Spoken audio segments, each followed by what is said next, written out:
I'm Sarah and this is my mom, and we're talking about John Singleton, our great-great-great-great-grandfather.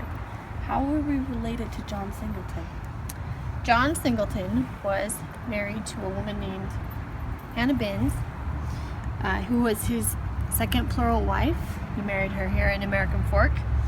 She had a daughter named Sarah, she had a daughter whom she named Sarah, and that Sarah had a daughter named Rose, who is my maternal grandmother, and she had my mom Anna, who had me, Anne, and I had Sarah.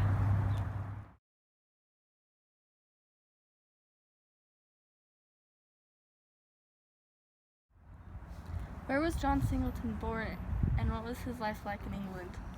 He was born in Lancaster, England in 1824. He lived in a place called Preston, which was part of Lancaster. His family worked in the mills.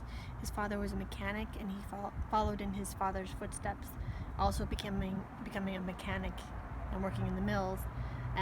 This is a picture of Preston, where he grew up, and this is a picture of the chapel where he went to listen to the Mormon missionaries who came there to preach, and he was subsequently converted along with his family to the LDS faith, I think, at the age of 14.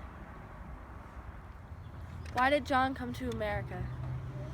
In England at that time, there was a lot of hardship.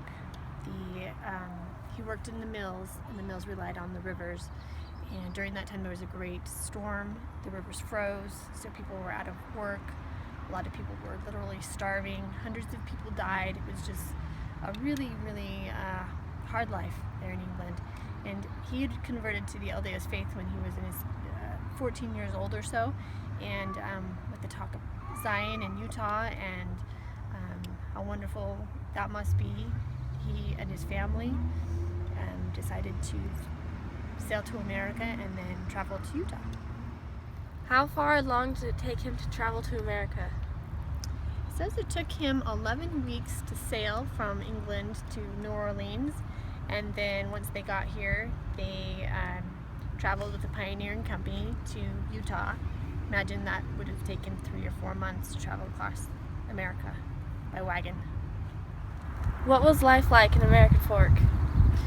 So on arrival in American Fork, it was a hard life, and there was a lot of hostilities, and so they lived in a fort down here in American Fork, and this is the wall that surrounded the old fort that they lived in. They had a cabin that we'll go look at next, but this is the wall that surrounded the fort.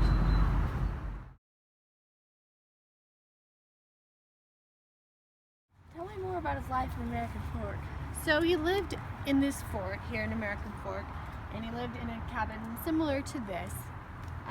He had 2 wives, Catherine, and then also Hannah Binns, who is our ancestor, and he had 11 children total, and he was rather prosperous here in American Fork because he had those skills that he had acquired in England of being a good mechanic, working in the mills. So he helped to create a lot of the mills here in American Fork, and was able to afford to have 2 wives and 2 large families.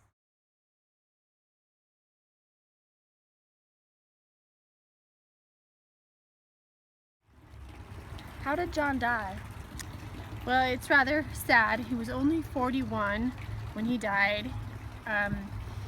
In that time, they heated their home with wood, of course, and it was Christmas. We were going out to find wood for the stoves, and he was traveling. This is Mill Pond. It was called Molnar's Pond back then, but he was crossing the pond to go get firewood, and a storm blew in. 3 feet of snow, was a blizzard, and he got caught in that storm and froze to death. And that is the life and times of John Singleton.